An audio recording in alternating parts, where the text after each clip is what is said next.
स्वागत है आपके अपने चैनल ज्ञान कुंज कोचिंग सेंटर में। और आज मैं आपको बताऊंगा क्लास 11th की जो फिजिक्स है, उसका जो मॉडल पेपर है सेट टू का मॉडल पेपर आप देखिए। और इसको आज हम आपको इस वीडियो में पूरा सोल्यूशन कराऊंगा, तो वीडियो को आप लास्ट तक देखते रहिएगा। तो चलिए वीडियो को स्टार्ट करते हैं। पहला प्रश्न आपसे क्या बोला है? पहला प्रश्न पूछा है फिजिकल क्वांटिटी 4, इसमें फिजिकल क्वांटिटीज कौन है? तो देखिए आपका सही आंसर को देखिए यहाँ पर बी। कौन कौन? Length, mass, time, electric current, thermodynamic temperature, amount of substance and luminous intensity, इसी को बोला जाता है फिजिकल क्वांटिटी। हिंदी बोलें तो भौतिक राशियाँ। अगला दूसरा प्रश्न क्या है? Which of the following pairs has same dimension, दोनों में से इसमें किसका जो डायमेंशन सेम है? सही आंसर यहाँ पर हो जाएगा आपका इम्पल्स एंड मोमेंटम का डायमेंशन हमेशा सेम होगा। इसका सही आंसर होगा कि इम्पल्स और मोमेंटम, यहाँ पर बी ऑप्शन सही है। दोनों का होता है एम। छोड़िए, चलिए आगे बढ़ते हैं। इन अ साई सिस्टम, बोला कि SI system the fundamental units are. देखिए आप लोग फिजिकल क्वांटिटी देखेंगे, यहाँ पर बोला फंडामेंटल यूनिट। जैसे फंडामेंटल यूनिट कौन कौन है सबको यहाँ पर बताना है। तो देखिए आपको सब जो है फंडामेंटल यूनिट आपका ऑप्शन नंबर ए में है। मीटर, किलोग्राम, सेकेंड और एम्पियर और केल्विन और मोल, उसके बाद कैंडेला। अगला प्रश्न क्या है? रेजुलेशन क्या है? Resolution is the smallest amount of input signal change that the instrument can detect रियलेबिलिटी।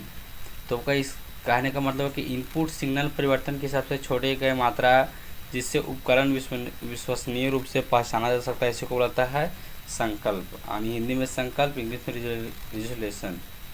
अगला है, तो यहाँ पर आंसर कौन सा आएगा आपका? ऑप्शन नंबर सी।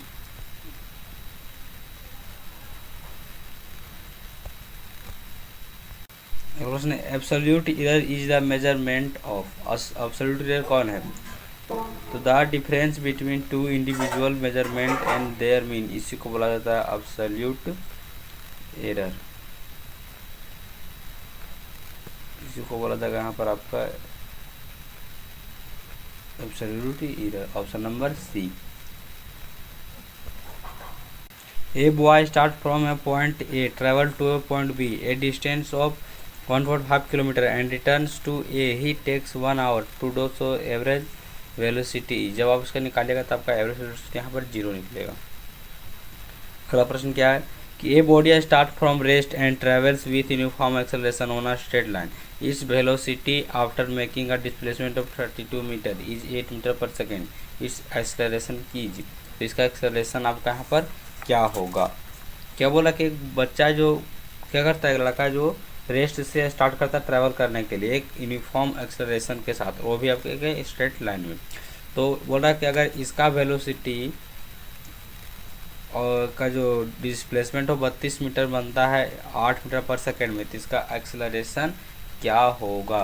तो इसका एक्सेलरेशन आपका हो जाएगा 1 metre per second square. Which one of the following is the unit of velocity, बोला इनमें से कौन है जो वेग का मात्रक है? तो क्या आपका मीटर पर सेकेंड आपका यहाँ वेग का मात्रक है, यानी ऑप्शन नंबर सी। अगला प्रश्न क्या बोला है? A body start from rest and travels for 1 second with uniform acceleration of 2 metre per second square, if the displacement made by it is 16 metre, the time of travel T is. तो यहाँ पर time of travel T is आपका हो जाएगा 4 second, option number ये। A body start from rest, ये कोई body जो रेस्ट से स्टार्ट होता है, if it travels with an acceleration of 2 metre per second square. बोल रहा है कि a body start from rest, ये कोई बॉडी जो रेस्ट से स्टार्ट होता है, if it travel with acceleration of 2 metre per, अगर यह 2 मीटर पर सेकेंड के स्क्वायर से चल रही है, it's displacement at the end of 3 second. तो बोला कि इसके लास्ट में जो 3 सेकेंड है उसका डिस्प्लेसमेंट कितना होगा? तो जब इसको सोल्यूशन आप कीजिएगा तो आपको वहाँ पर निकलेगा 9 मीटर। अगला प्रश्न क्या है? A body makes a displacement of 4 metre due east from a point O and then makes displacement of 3 metre due north, its resultant displacement from O, तो आपका सही आंसर यहाँ पर हो जाएगा, जब कैलकुलेट करने के बाद आपका आएगा यहाँ पर 5 metre. Option number C 5 metre. A body is travelling in a circle at constant speed. एक बॉडी ट्रैवल कर रहा है सर्कल कॉन्स्टेंट स्पीड में, तो ये हो सकता है, क्या हो सकता है, तो it has an inward acceleration, इसके पास इनवर्ड एक्सेलरेशन हो सकता है। ऑप्शन नंबर ये। When angular velocity changes with respect to time, जब कोई एंगुलर वेलोसिटी क्या हो रही है, चेंज हो रही है रिस्पेक्ट टू टाइम, टाइम के साथ कोई एंगुलर वेलोसिटी चेंज हो रही है, तब क्या होता है, तब वहाँ पर आपका बोला कि वेन एंगुलर वेलोसिटी, तो वहाँ पर आपका एन एंगुलर एक्सेलरेशन प्रोड्यूस्ड, वहाँ पर आपका एंगुलर एक्सेलरेशन बनेगा। The time of flight is equal to, time of flight is equal to twice the time necessary to reach the maximum height, यानी अधिकतम ऊंचाई तक पहुंचने के लिए आवश्यक समय का 2 गुना को ही बोला था टाइम ऑफ फ्लाइट इसके बराबर होता है। अगर the path followed by a projectile is called as, the path followed by projectile, projectile के द्वारा फॉलो कोई पाथ किया जाता है तो उसको क्या कहा जाता है, तो उसको कहा जाता है ट्रैजेक्टरी। अगला प्रश्न है, when a bus stop suddenly a passenger in the bus falls forward, this is explained. एक बस अचानक रुकती है तो पैसेंजर क्या होता है कि आगे की ओर गिरने लगते हैं, आगे की ओर झुकते हैं, तो इसे कहाँ एक्सप्लेन किया जाता है, तो आपका न्यूटन के फर्स्ट लॉ से किया जाता है। Option number 1। A passenger sitting in a bus moving at an uniform speed feels pushed backward whenever the bus is accelerated forward. This type of force is called, this type of force is called, तो इस तरह के force को होता है pseudo force या friction force, यानी काल्पनिक बल या फिर उच्छेदन बल। A body of mass 5 kg is travelling with uniform velocity to this momentum is, तो इसका मोमेंटम हो जाएगा यहाँ पर आपका 10 kilogram metre per second square. P बराबर होता है एम भी, एम दिया आपका 5, भी दिया है 2, तो 5 दूना 10, इसलिए आंसर आपका ऑप्शन नंबर ये 10। The mass of body which is equal to the ratio of the force acting on a body the acceleration produced in the body is, बोला the mass of body which is equal to the ratio of the force acting on a body the acceleration produced in the body is, यहाँ पर हो जाएगा आपका सही answer the internal mass, the internal mass. अगला क्या है, चलिए अगर देखते हैं। A block of wood is placed on a surface, एक लकड़ी का ब्लॉक है जो एक सरफेस पर रखा गया है। A force is applied parallel to the surface to move the body, the frictional force develop acts, एक लकड़ी का ब्लॉक है वो सरफेस पर रखा गया है, पिंडों को जो वहाँ पर ब्लॉक रखा हुआ है उसको स्थानांतरित करने के लिए सतह के समांतर एक बल लगाया जाता है, तो घर्षण बल विकसित कार्य करता है।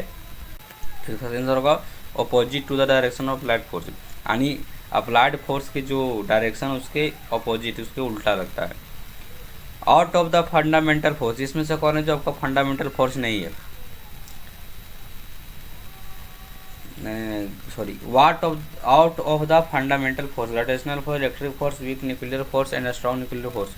अब यहाँ लास्ट में दिया ग्रेविटेशनल फोर्स, बोल रहा है आपका रैंक्स, ग्रेविटेशनल फोर्स का रैंक्स यहाँ पर आपका कहाँ है, तो आपका इसका जो रैंक होता है आपका रैंक 4 इन अर्थ, यानी स्ट्रेंथ में इसका ग्रेविटेशनल फोर्स का रैंक 4 होता है, आंसर आपका डी। अगला, the frame of reference attach to a satellite of the earth is, the frame of reference attached to a satellite of the earth is, तो answer होगा a non inertial frame, non inertial frame. अगला, a block of mass M is placed on a flat surface, एक द्रव्यमान M का एक block सतह समतल पर रखा गया है। A force is applied to move it parallel to the surface, इसे सतह के समांतर ले जाने के लिए एक बल लगाया जाता है। The frictional force F developed is proportional to the, तो बोल रहा कि विकसित घर्षण बल एफ के समानुपाती होता है, किसके समानुपाती होता है, तो आपको यहाँ पर देखिए कि मास ऑफ बॉडी के समानुपाती होता है, पिंड के द्रव्यमान के समानुपाती होता है। Machine gun fires a bullet of mass 40 gram with a velocity of 1200 metre per second, the man holding it can exert a maximum force on 144 Newton on the gun. How many bullets can we fire per second at the most? तो सही answer होगा 3 gun, 3 bullet आपका fire किया जा सकता है। A body of mass 10 kg travelling with uniform velocity of 5 metre per second, इस kinetic energy is, तो its kinetic energy is 155 joule. कैसे आएगा देखिए यहाँ पर, काइनेटिक एनर्जी का फार्मूला होता है A1/2 mv², तो mv² होता है, तो 1/2 लिखेंगे। m में आपका दिया है 10, v में दिया आपका 5, इसका स्क्वायर कर दीजिए तो ये 5 बार में कट जाएगा। देखिए 5 यहाँ है और 5 से 25, यानी 5 गुना 25, 25 125 हो जाएगा यहाँ पर। अगला क्या है, ए quantity of work of 1000 joule is done in 2 second, the power unlisted is. बोल रहा है कि 100 जूल का ये कार्य 2 सेकंड में किया जाता है, तो उपयोग की गई शक्ति क्या है, तो आपको यहाँ पर पावर क्या है, उस पावर का आपको बताना है। तो पावर यहाँ पर देखिए आपका हो जाएगा 500 वाट, कितना हो जाएगा, 500 वाट हो जाएगा। A body of mass 10 kg moving at a height of 2 metre with uniform of 0 metre per second, the total energy is. इसमें आपका टोटल एनर्जी कितना हो जाएगा, तो आपका यहाँ पर हो जाएगा टोटल एनर्जी 216 जूल। अगला क्या प्रश्न है कि 2 masses of 1 gram and 4 gram are moving with equal kinetic energy. बोल रहा है कि दो द्रव्यमान वाली वस्तु जैसे 1 ग्राम और 4 ग्राम की जो दोनों इक्वल काइनेटिक एनर्जी से मूव कर रही है। The ratio of the magnitude of their linear momentum, बोल रहा है कि इसके लीनियर मोमेंटा का रेशियो क्या होगा, तो इसके लीनियर मोमेंटा का रेशियो आपको हो जाएगा 1/1 अनुपात 2। देखिए अगला प्रश्न क्या दिया है, कहाँ चला गया है।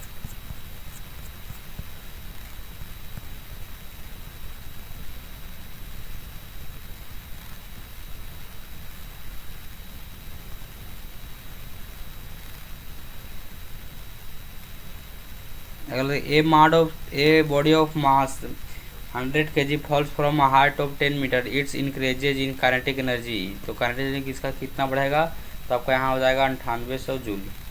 अगला प्रश्न क्या है, देखिए अगला प्रश्न आपका यहाँ पर दिया होगा, a body of mass, a body of mi 3 kilogram metre square rotating with an angular velocity 2 radian per second has the same quantity as a mass of 12 kg moving with a velocity, तो आपका answer यहाँ पर होगा A1 metre पर second.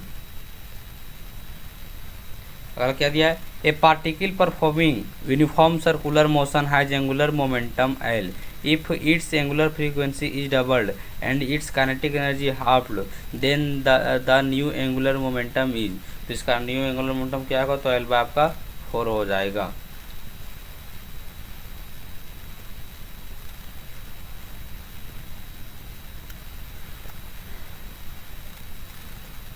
अगला प्रश्न क्या है, a thin uniform circular ring is rolling down an inclined plane of inclination 30 degree without slipping, its linear acceleration along the inclined plane will be, तो आपका सही आंसर होगा g/2, यानी g/2। अगला क्या देखिए, अगला प्रश्न आपको बोला है कि momentum of inertia depends on, momentum of inertia किस पर निर्भर करता है, distribution of particle, mass, position of axis of rotation, all of this, तो आंसर होगा ऑल ऑफ दिस, क्योंकि तीनों पर निर्भर करता है। If a body is rotating about the an axis passing through its centre of mass, then its angular momentum is directed along its, तो आपका सही आंसर यहाँ पर हो जाएगा 34 का एक्सिस ऑफ रोटेशन।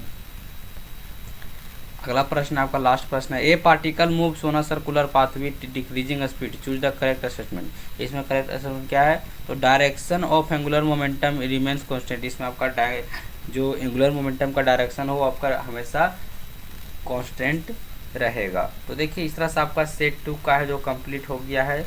अगर आप सेट 1 का नहीं देखे तो आप हमारे चैनल पर जाकर के देख सकते हैं। चलिए धन्यवाद, फिर मिलेंगे नेक्स्ट वीडियो में। इसके लिए आप चैनल को सब्सक्राइब कर ले।